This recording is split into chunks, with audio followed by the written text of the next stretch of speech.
Iyi ni radiyo ijwi y'Amerika.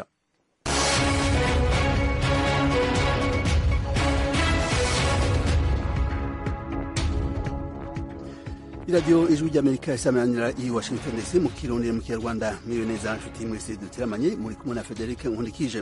Mu Burundi twumvikana ku mirongo migufi ya shortwave ku metero 19 no ku metero 22. Mu Rwanda turi kuri FM 104.3. Ikaze makuru yacu yo kuri isa. Abarwanyi ba Kisilamu babohoje abanyororo bagira kuri 20 mu gitero bakoze mu ntara Kivu yo muri Aruko mu seruko bwa Repubulika ya Demokarasi ya Kongo.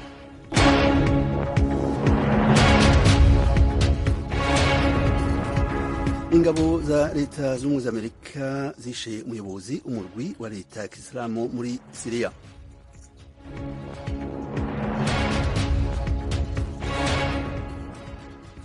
Amakuru avugwa hirya no hino ku isi abariyo dutangurira ko muri iki gihe. Abarwanyi ba Kisilamu babohoje abanyororo bashika kuri 20 mu gitero bakoze mu ntara Kivu yo muri Aruko mu seruko bwa Repubulika ya Demokarasi ya Kongo. Ni inkuru dushikirizwa na mugenzi wacu Eugenie Mukankusi. Umushefu wo mu karere hamwe n'umuryango w'ubutabazi uhakorera bavuga ko icyo gitero cyabaye mu mugoroba wo kwa kabiri mu mujyi muto wa Nobori hafi y'umupaka wa Uganda. Abantu batatu byibura barimo umwana n'umugore utwite bahitanywe n'amasasu mu gihe abantu bahungaga bagerageza gukiza amagara yabo. Ababonye ibyabaye hamwe n'umuvugizi w'igisirikare bamaganira icyo gitero kuri ADF, umutwe w'ingabo z'abanya-Uganda ukorera mu burasirazuba bwa Kongo guhera mu myaka ya za 90 warahiriye kwifatanya n'umutwe wa leta ya Kisilamu. Odette Zawadi, umuyobozi w'umuryango wa Taringa ushinzwe ibikorwa by'ubutabazi muri ako karere, yagize ati ADF yagabye icyo gitero yatorokesheje imfungwa zose zari ziri muri gereza ibasiga mu bihuru. Yakomeje avuga ko ingabo za Uganda n'iza Kongo zatabaye bigatuma hangirika ibintu bike. Shefu Mwami Pascal Sambiri wa Wataringa yatanze amakuru nk'ayo kandi avuga ko abantu 4 bapfuye. Umuvugizi w'ingabo za Kongo Kapiteni Mwarushaye nawe yagize ati ejo twirukanye igitero cya ADF Inobori. Tubabajwe nuko hari ubuzima bwatakaye, ariko twijeje abaturage ko twiyemeje kugarura amahoro muri aka karere. Urakoze Eugenie. Ingabo za leta z'ubumwe za Amerika zishe umuyobozi umurwi wa leta ya Kisilamu. Niyo nkuru mugenzi wacu Thomas Kamirindi agiye kudushikiriza. Izo ngabo zamwiciye mu gihugu ca Syria. Mu itangazo yashyize ahagaragara, perezida wa leta zunze ubumwe za Amerika Joe Biden aragira ati mu ijoro ryakeye ku itegeko ryanjye abasirikare ba Amerika batunganyije neza mu burengerazuba bw'amajyaruguru ya Syria igikorwa cyo kurwanya iterabwoba. Mu mirwano twahitanye Abu Ibrahim al-Hashimi al-Kureishi, umuyobozi wa ISIS. Abanyamerika bose batashye amahoro. Nk'uko tubikesha ikigo ntaramakuru AP cyo muri leta zunze ubumwe za Amerika, imirwano yabereye mu ntara ya Idlib, naho al-Kureishi waruzwe no ku rindi zina rya Amir Mohammad Said Abdalrahman al-Maula yabaye umuyobozi w'umutwe wa leta ya Kisilamu mu kwezi kwa 10 mu 2019, nyuma gato y'iyicwa ry'uwari uyikuriye Abu Bakr Baghdadi nawe wahitanywe n'ingabo za Amerika. Al-Kureishi mu ijoro yumvise abasirikare ba Amerika bagiye kumugeraho yiturikije n'igisasu apfana n'abantu bo mu muryango we. Imirwano yamaze amasaha 2 n'abari barinze urugo rwe yarangiye iguyemo abantu 13 barimo abana 6 n'abagore 4. Naho ikigo ntaramakuru Reuters cyo mu Bwongereza kivuga ko abasirikare ba Amerika babanje gukoresha indangururamajwi babwira abagore n'abana guhunga hakiri kare. Urakoze Thomas. Afrika ikeneye kwihutisha ibikorwa byo gutanga inshansho niba ishaka gutsinda kiza ca COVID-19, kandi ababa kuri uyu mugabane ntibakwiye kurera amaboko ngo nuko ubwoko bushasha bw'umugira utera iyo ngwara Omicron bufise ubukari bworoheje ku bwabubanjirije. Ni inkuru ya Eugenie Mukankusi agiye kudushikiriza. Matsidiso Moweti, umuyobozi w'ishami rya ONU ryita ku buzima muri Afurika, kuri uyu wa kane yavuze ko 11% gusa by'abanyafurika aribo bakingiwe COVID-19 byuzuye. Ibi bituma Afurika iza inyuma y'iyindi migabane ku isi mu bijyanye n'izo nkingo. Moweti yavuze ko miliyoni 6 z'abanyafurika barimo gukingirwa buri cyumweru. Yongeraho ko uwo mubare ukwiye kwiyongera ukagera kuri miliyoni 36 ku cyumweru kimwe kugira ngo ibihugu bizabashe kugera ku rwego rwo gutsinda iki cyorezo. Iyi mpuguke ya OMS ifite impungenge z'ibivugwa kuri virusi yihinduranyije mu bwoko bwa Omicron ko yoroheje kuzayibanjirije, bikaba bishobora kugabanya ingufu za gahunda z'ikingira. Impuguke mu by'ubuvuzi bavuga ko nubwo Omicron ishobora kuba idafite ubukana bukabije nk'ubw'ubundi bwoko bwa virusi za corona, ibyo ari byo byose igikomeje guteza uburwayi bukomeye ndetse n'impfu. Inkingo zigabanya ibyo byago, zikarengera ubuzima, zikanarinda inzego z'ubuvuzi guhura n'ibibazo by'ubwinshi bw'abarwayi. Umuryango wa Afurika yunze ubumwe watangiye gahunda yo gushishikariza urubyiruko rwa Afurika by'umwihariko guhagurukira kwikingiza. Indi miryango nka OMS na UNICEF nayo irakora ku buryo byoroha gufata urukingo ku banyafurika. Urakoze Eugenie. Leta ya Guinea Bissau yavuze ko n'abateye muri kudeta yateshejwe muri indwi bari bafise umugambi wo kwica perezida w'igihugu. Ni inkuru n'ubundi tugiye gushikirizwa na mugenzi wacu Eugenie Mukankusi. Guverinoma iranavuga ko ari umugambi washyizwemo amafaranga menshi kandi wateguwe neza, gusa ntiyavuze uwo yumva yari inyuma y'iyo kudeta yageragejwe kuwa kabiri. Ikindi, Perezida Umaru Sisoko Embalo mbere yari yabanje kumvikanisha ko bishobora kuba bifitanye isano n'ubucuruzi bw'ibiyobyabwenge ku rwego mpuzamahanga. Itangazo rya guverinoma ryo mu ijoro ry'ejo kuwa gatatu ryavugaga abantu 11 biciwe muri icyo gitero, barimo 7 bo mu ngabo zishinzwe umutekano barengeye ubuzima bwa Embalo na minisitiri w'intebe we. Mu gutanga ibisobanuro birenzeho ku byabaye, iryo tangazo ryavuze ko abagabo batamenyekanye bari bambaye imyenda ya gisivile biroshye ahaberaga inama y'abaminisitiri kuwa kabiri babagwa gitumo. Itangazo rigira riti imyitwarire y'abateye igaragaza neza ko intego y'igitero cyarimo intwaro yari iyo kwica abayobozi bose bari mu cyumba cy'inama y'abaminisitiri. Uburemere bw'intwaro n'amasasu bakoreshaga byerekana ko iki cyari igitero gikomeye cyateguwe neza cyifashishije amafaranga yaturutse mu nzego zifite ubushobozi mu by'imari kugira ngo babashe gushyira hamwe ibikoresho nk'ibyo, uburyo bigomba gukorwa n'abantu bagomba kubishyira mu bikorwa. Perezida Embalo mbere yari yavuze ko adatekereza ko igisirikare cyaba cyaragize uruhare muri iyo kudeta yaburiyemo. Muri kamurabandanya kumviriza iradiyo Ijwi ry'Amerika. Amakuru arabandanya. Abakuru b'ibihugu by'ishyirahamwe ryo gufashanya mu by'ubutunzi by'ibihugu byo muri Afurika yo mu Burengero CEDEAO bari mu nama yihutirwa ya Accra muri Ghana ku bibazo bya kudeta zisa n'izishaka kuba ndanse muri ako karere. Idonido kuri inkuru Thomas Kamirinde. Akarere ka CEDEAO kabayemo kudeta enye mu mwaka umwe n'igice, 2 muri Mali, imwe muri Guinea n'indi imwe muri Burkina Faso, n'iya gatanu yapfubye muri Guinea Bissau ejo bundi kuwa kabiri. Afungura inama y'Accra, umukuru w'igihugu cya Ghana ari nawe perezida wa CEDEAO Nana Akufo-Addo yavuze ati kudeta zimaze kuba nka serwakira, tugomba kuzihagarika twese dufatanyije kandi tubishyizemo imbaraga mbere y'uko zisenya akarere kose.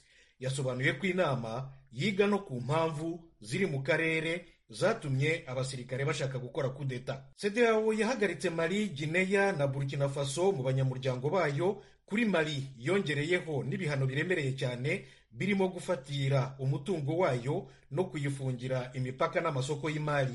Ikigo ntaramakuru AFP cyo mu Bufaransa kivuga ko abakuru b'ibihugu bya CEDEAO uyu munsi bafashe icyemezo cyo kuba baretse gufatira ibindi bihano biremereye Burkina Faso.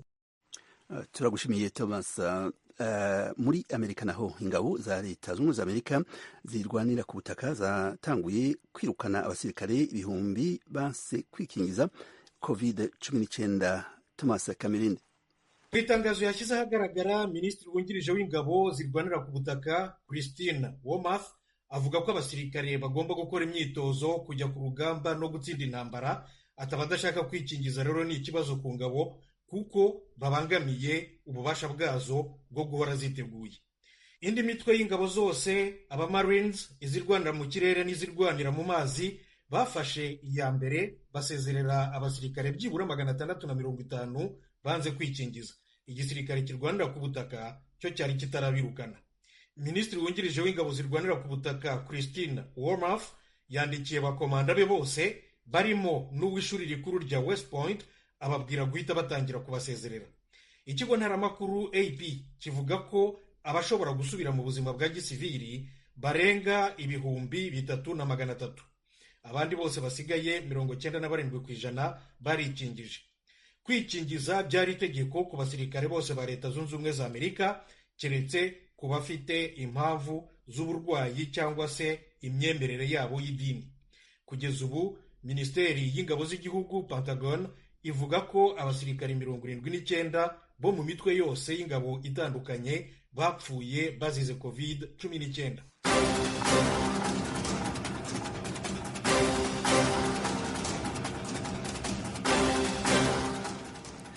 muri ko murabandanya kumviriza iradiyo ijwi ry'Amerika isamanira i Washington DC mu Kirundi no mu Kinyarwanda.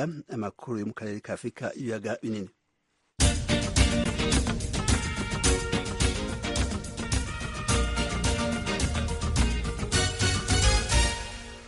Aya makuru tuyatanguriye mu kambi y'impunzi muri Tanzania. Umwidogo ni mwinshi ku batama n'abatamakazi bimuriwe mu kambi ya Nduta bavuye mu kambi eruka kugarwa ya Mutenderi. Bavuga ko batakironswa imfashanyo bagenewe zibafasha cyane mu buzima bwo mu hungiro. Ni inkuru twateguriwe na mugenzi wacu James Joven.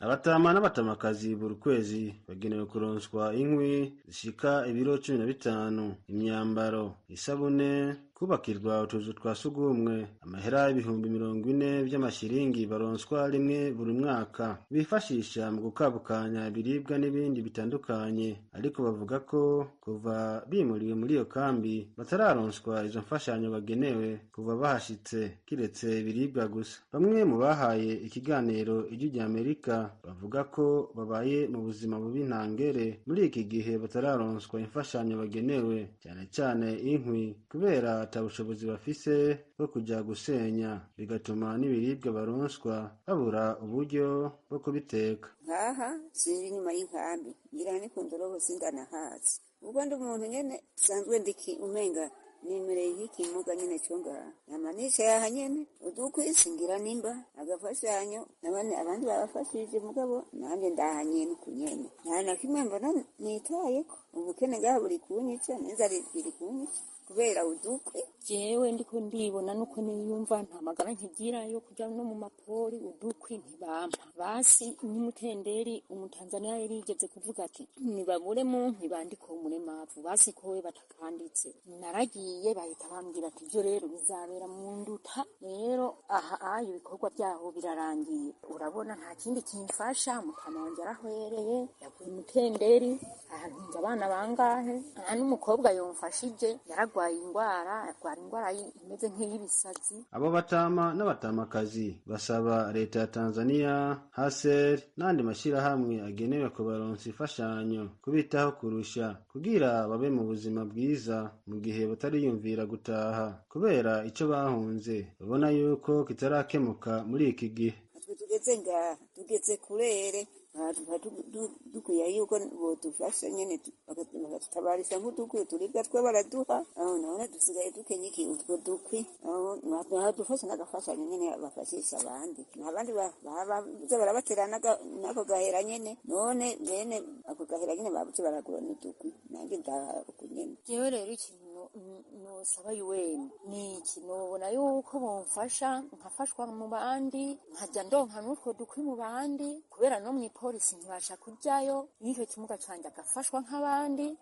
Urabona yuko niyo yicaye urabona ko yikubye nyene ukabona yuko umenga ntari mu bandi, nanjye nicaye ndiko ndamureba nta kintu nkimufasha, ise amufasha yarahwereye nta kintu nkimufasha, none nanjye nshaka bamfashe bangire nk'abandi. Leta ya Tanzania iheruka kugara burundu ikambi ya Mutenderi mu kwezi kwa 12 umwaka uheze w'2021 nyuma yaho impunzi zose zari zisigaye zimuriwe mu nkambi ya Nduta, bigatuma ibitigiri by'abatuye muri iyo kambi byiyongera. Muri haruro vya nyuma byatanzwe na HCR mu kwezi kwa 12 impunzi zisigaye mu nkambi ya Nduta zirenga gato 76,000 mu gihe abiyandikishije gutaha ku bushake bwabo bakomeje gutaha, naho ibitigiri vyabo byagabanutse cyane kuva mu nkambi ya Nduta iri mu gihugu ca Tanzania. James Jovini kubw'Ijwi ry'Amerika. Turagushimiye Jovin. Claude Misare umudepite mu nama nshingamateka ya Repubulika ya Demokarasi ya Kongo yandikiye umunyamabanga mukuru w'ishyirahamwe mpuzamakungu ONU ikete rigaragaza uruhara rw'Uburundi mu bwicanyi buriko bukorerwa abanyagihugu b'abasivile bo mu misozi ya Uvira, Fizi na Mwenga iri mu ntara ya Kivu yo mu manuko. Ni inkuru yo mu menyeshamakuru w'Ijwi ry'Amerika Vedaste Ngabo ari i Uvira. muri iyi baruwa y'impuruza Depite Claude Misare Mugomberwa yaraye yanditse maze agenera kopi y'inzego zitandukanye zirimo n'ibiro by'umukuru w'igihugu cy'u Burundi, agaragaza yuko igisirikare cy'u Burundi cinje ku butaka bwa Kongo kandi ko kiri guhungabanya uburenganzira bwa muntu. Muri iyo baruwa avuga yuko imigwano imaze iminsi ibera mu misozi ya Uvira na Mwenga hagati y'igisirikare cy'u Burundi n'inyeshamba za Red Tabara zigwanya ubutegetsi bw'u Burundi yagize ingaruka zikomeye ku baturage. Avuga yuko mu mezi birashize abantu barenga 70 bamaze kwicwa, imihana irenga 17 iratwikwa ndetse n'inka nyinshi ziranyagwa. Gusa iyi mibare y'abo baturage bishwe uyu mudepite atangaza nta rundi ruhande rwa leta cyangwa se imiryango yigenga yari yayemeza, bitewe nuko nta matoza arakogwa kandi ko aho intambara ziri kubera imirongo ya telefoni itagerayo. Depite Misale akomeza kugaragaza mu rwandiko rwe ko igisirikare cy'u Burundi gifatikanyije n'abagwanyi bagizwe n'imitwe ya Twigwaneho na Gumino igizwe n'insorensore zo mu bwoko bw'abanyamurenge biri kugwanya inyeshamba z'abarundi za Red Tabara. Mu cyumweru gishize Minisitiri w'Ingabo mu Burundi Alain Tribert Mutabazi binyuze mu kiganiro yagiranye n'itangazamakuru yakanye ko nta basirikare b'u Burundi bari muri Kongo. Usibye u Burundi buhakana yuko buri mu mirwano muri Kongo, abagwanyi ba Twigwaneho na Gumino nabo bakana ibyo bashinjwa n'amashyirahamwe ya societe civile ko bari kumwe n'igisirikare cy'u Burundi mu kugwanya Red Tabara. Colonel Shakanya Musaraba ni umuyobozi wa Gumino. Ibyo gukorana n'igisirikare cy'u Burundi bavuga ibyo ni za bindi byo guhimba, bisa bicara bahimba n'ubundi, birya bicara bahimba, ababivuga bafite aho babikura. Ibyo nihorere aho mbarwanira si mbarwana amajoro mu kumanywa ko ndanyika ko ndarwana ku manywa y'ihangu, babikeneye bazoze barebe ingabo mfite hano izo arizo. Ibyo bicara bavuga ngo mufatikanya n'igisirikare cy'u Burundi. Igisirikare cy'u Burundi gifite kuvugana na leta ya Kongo bakinjira bagahiga abanzi babo cyangwa bagapanga ibindi byabo bihasha abanzi babo. Umuvugizi musha w'igisirikare cya Kongo muri Uvira Lieutenant Elongo Mark mu biganiro yagiye agirana n'itangazamakuru yakanye yuko nta gisirikare cy'u Burundi kiri muri Kongo. Ubuyobozi bwa societe civile muri Uvira bugaragaza yuko imigwano ikomeje kubera mu mahitana masango yatumye abaturage babarirwa mu bihumbi bahunga berekeza mu mashyamba ya Mwenga, abandi nabo bajya mu misozi ya Uvira. Pierre Kaluban ni umuvugizi w'abanyi muri Uvira na Mwenga. Abaturage bahunye bakwiye imishwaro cyane, bamwe bagana muri sheferi ya Lwindi groupe ya Kigogo ahantu yitwa Kangova, abandi baja muri Ditombwe baja za Rubumba, abari bavuye za Rubuga baja za Rubumba, abandi bafata Shongo, abandi baja ahantu hitwa ngo ni Nyanjare ya kuri Nyamara. Niho abantu buzuye benshi cyane kandi bafite ifashanyo habe n'imwe kibafite kurya kibafite kikamera kimubana n'amakuru cyane bafite bari ku misozi gusa bavuze habe n'amashitingi yo kubamo. Si ubwa mbere igisirikare cy'u Burundi gishinjwa kugwanira ku butaka bwa Kongo ariko kikabihakana. Vedaste Ngabo ku bwaragijwe rya Amerika Uvira mutarakivuye. Urakoze Vedaste. Mu Burundi umukuru w'igihugu Evariste Ndayishimiye yabonanye kuri uyu wa kane n'abaserukira urwaruka rwikorera utwabo mu gihugu cyose. Iri huriro ryabereye kuri stade Intwari mu gisagara ca Bujumbura mu rwa mukuru ubutunzi. Mu menyesha makuru wacu ijwi rya Amerika Pierre Claver niyo nkuru niwe dufitiye iyi nkuru. Urwaruka rurenga ibihumbi 200 nibwo rwitabiriye ihuriro rigira kabiri ryabereye mu gisagara ca Bujumbura kuri uyu wa kane rigenewe abakiri bato bikorera utwabo. Umukuru w'igihugu Evariste Ndayishimiye yitavye iryo huriro akanaryugurura ku mugaragaro, yavuniye akagohe uwo rwaruka agwereka ibisata bitararonka ababishiramwo imitahe yagije. Amazi y'u Burundi genda wimbe ahariho hose ucugira Rusengo uza gusanga ari amazi anyobwa adahinguwe. Shaka mufate i Dubai muze murabe iritiro y'amazi igugwa ngaha, igugwa amahera aruta ayo we ugura iritiro ry'igitoro ngaha mu Burundi, kubera ata Murundi arashora ayo mazi. Uburundi bumerako vyose bugaca bugira imvura, none kubera iki uburimyi butotubesha?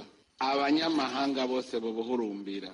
Ndabasavye ntihagire Umurundi azosubira gutuka igihugu ciwe. Urazotuka umuntu muga ntuzotuka igihugu cyawe. Mu Burundi ni igihugu abasaza bo kwisi yose bashaka kuza kuruhukiramwo. Dufise amariba y'amazi y'amashuha 26 muri iki gihugu. Nimwiyumvire twoyatunganya. Murazi ko ajya amazi ari umuti. Ndababazwa cyane n'abiyita abagwizatunga birirwa barimba ubutare bw'u Burundi babujana hanze kubugurisha ntitwigere tubona ihera ryinjiye mu Burundi. Rumwe mu rwaruka rwafashe ijambo rwashikirije intambamyi bahura mu migambi yabo yo kwiteza imbere no guteza imbere igihugu. Muri izo harimo amakori y'umurengera, kubura imitahe n'ibindi. Hoba exoneration ku matax ku ba entrepreneur tukiri bashasha, kubera ko rimwe na rimwe usanga amatax canke ama impôt ari menshi ku mu jeune entrepreneur agitangura. Hari ama entreprise ashobora kuvuka mais d'ici une année ugasanga nta yagihari. Ntituvuze ngo mukureho, ariko mu myaka ya mbere murabe mudutezurire. Umushikiranganji w'ubudandaji n'amahinguriro Chantal Nijimbere arafise ica hano rugwaruka kugira ngo rurengere izo ntambamyi, harimo kwijukira gukorera hamwe no gukoresha ibihingurirwa mu Burundi, made in Burundi. Mumenyane, mufashanye, mugire échange d'expérience, mushobore kuzamurana, mwongere mushigikirane, tukishorera twebwe nyene, tugashorera ivyaranguwe n'urundi rwaruka bene wacu. Nta kibuza yuko n'imiburiburi ayo machips duhingura, ayo maju duhingura, none ko turi 60% des consommateurs, habuze iki kugira ngo tube 60% de la clientèle de nos produits. Aho niho harakabaza. Umukuru w'igihugu Ndayishimiye yabemereye ko intambamyi zimwe zimwe agiye kuzitorera umuti. Turiko twubaka bijya bigo byo gukarishiriza ubwenge ugwaruka. Ikigo ca mbere turizeye yuko uwo mwaka uzohera cyatanguye gukaririza ubwenge ugwaruka rwa mbere, exoneration. Ivyo twarabibonye yuko koko hariho abakeneye exoneration, muga hariho abandi nabo bakenera exoneration bwa gusahura. Natanze akarorero k'amashirahamwe ashika 50 yarose exoneration y'imiliyaridi 96, muga muri imyaka 3 iheze ntibarigera batanga amakori ashika n'imiliyaridi 3. Ubu tugira dushireho umugwi uzosuzuma neza ibijanye n'ama exoneration kugira ngo exoneration ironkwe koko n'ugiye kugwiza umwimbu afitiye akamaro igihugu. Ikindi no basaba, murakwiye rero ko mwoza muragira urunani rw'abahingura ibintu bimwe kugira ngo muronye umwimbu munini mushobora gushora hanze. Ikindi nuko mu bijanye n'uburimyi n'ubworozi canke ndetse na mwebwe mugira amahinguriro, leta itegerezwa kuba aho mushinga amahinguriro yanyu canke mukorera ibikorwa vyanyu bijanye n'uburimyi. Rusansuma iheruka yakozwe n'ikigo cy'igihugu kiraba ibiharuro bikoreshwa mu migambi ya leta Istebu yerekana ko Uburundi bugizwe n'ibice birenga 60% vy'ugwaruka. Abitavye iryo huriro ry'uyu mwaka w'2022 barahuriza hamwe ko inguvu zabo zigiye hamwe zoteza imbere igihugu. Aha ni naho umukuru w'igihugu yabahamagariye kwirinda abanyepolitike bo batesha umwanya bashaka kubata mu rudubi. Perezida Ndayishimiye yabibukije ko benshi mu banyepolitike baba beshesha amaronko kugira ngo bashike ku nyungu zabo gusa, mu nyuma hakaduka injyane za politike zihitana ibintu n'abantu mu bonse rimwe. Pierre Claver niyo nkuru, Kigali, ku bw'ijwi ry'Amerika. Banywanyi b'ijwi ry'Amerika, uretse kutwumvira ku mirongo ya FM, ku mirongo migufi ya shortwaves, kuri Facebook na internet mushobora kutwumva biciye ku matelefone yanyu ngendanwa. Ku batwumva muri Tanzania muhamagara ku nimero guteranya 255 4 1 1 2 ubusa 1 ubusa 6 abatwumva muri Kenya namwe mugahamagara kuri guteranya 254 2 ubusa 5 2 93 2 94. Kuri mwe mutwumva muherereye muri Amerika muhamagara kuri guteranya 1 3 5 1 9 9 5 1 8 5. Ijwi ry'Amerika ryongeye kubashimira kuba mudahengeshanya kuryumviriza. Ijwi ry'Amerika ni radio yanyu. mu Rwanda igisagara ca Kigali catangaje ko guhera kuri uyu wa kane abantu bazotangura gukingirwa COVID-19 hakoreshejwe ubundi buryo bushasha bwo gukoresha imodoka izunguruka mu bice bitandukanye by'ico gisagara. N'inkuru dushikirizwa na mugenzi wacu Asumta Kaboyi ari i Kigali mu Rwanda.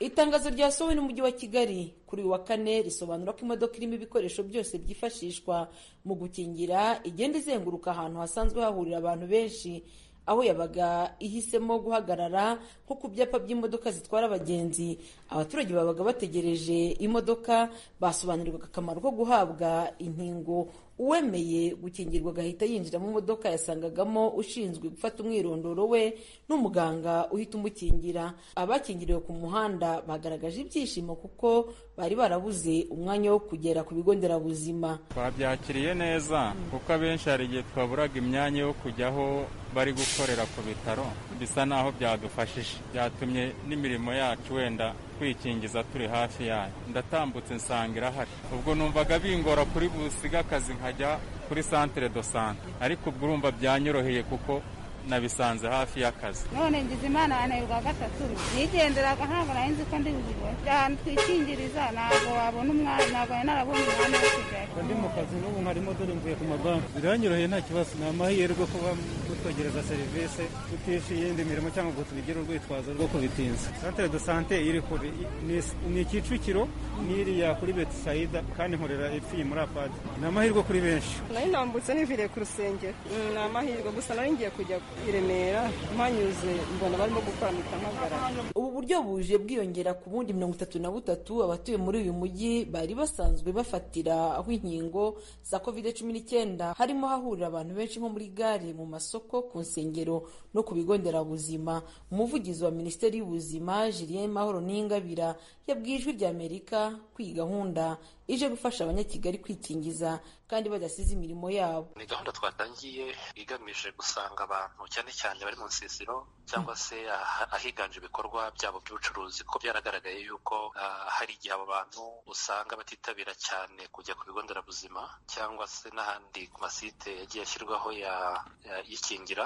Noneho turavuga tutireka abantu tuborohereze, tubegereze ibyo nakwita nka site mobile, tukagenda n'imodoka irimo ibikoresho tukabagezaho inkingo batagombye kuva muri activite zabo, ibikorwa byabo bya buri munsi ngo bajye ku kigo nderabuzima cyangwa se hashyizwe site, kuko hari igihe usanga site yashyizwe wenda tuvuge nka Kimironko kuri gare, ariko umuntu wenda ufite iduka kwa Mushimire nanone ugasanga ntabwo byamukundira kuzamuka ngo ajye gufata urukingo. Site mobile rero iri mu rwego rw'imodoka, ikiza cyayo ni uko ishobora kwimuka, uyu munsi kazi gakorera ahangaha, nyuma ya saa sita igakorera ahandi, bityo na wa wundi uvuga uti nzajyayo nyuma nawe na site yamwegereye yitabira ahabwa urukingo, yaba doze ya mbere cyangwa iya kabiri cyangwa se na doze ishimangira. Ubu buryo bwatangiye gukoreshwa kuri uyu wa kane buzageza igihe abatuye umujyi wa Kigali bose bazaba bamaze gukingirwa, baba abafata urukingo rwa mbere, abatarabonye urwa kabiri ndetse n'abashaka gushimangira. Umuvugizi wa Minisiteri y'Ubuzima asobanura ko iyi gahunda izasiga abatuye Kigali bagera ku 300 batarahabwa urukingo rwo gushimangira baruhawe. Kugeza ubu umuturage uhabwa urukingo asobanura ko kurufata cyangwa kurureka ari ubushake bwe, ariko batarahabwa inkingo muri ibi bihe batangiye gukumirwa mu bikorwa byinshi.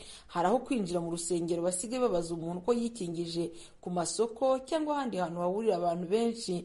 Bikagaragara ko n'utakwifuza gukingirwa azabikorera gusa kugira ngo abashe kugera ku bikorwa bimwe na bimwe yashobora guhezwaho. Kugeza ubu mu Rwanda abantu bagera kuri 8,606,644 bamaze guhabwa doze ya mbere y'urukingo, mu gihe bagera kuri 7,125,63 bahawe doze ya kabiri y'urukingo, naho abagera kuri 1,071,593 nibo bamaze guhabwa doze ya gatatu yo gushimangira. Asumta Kaboyi, Ijwi ry'Amerika, i Kigali.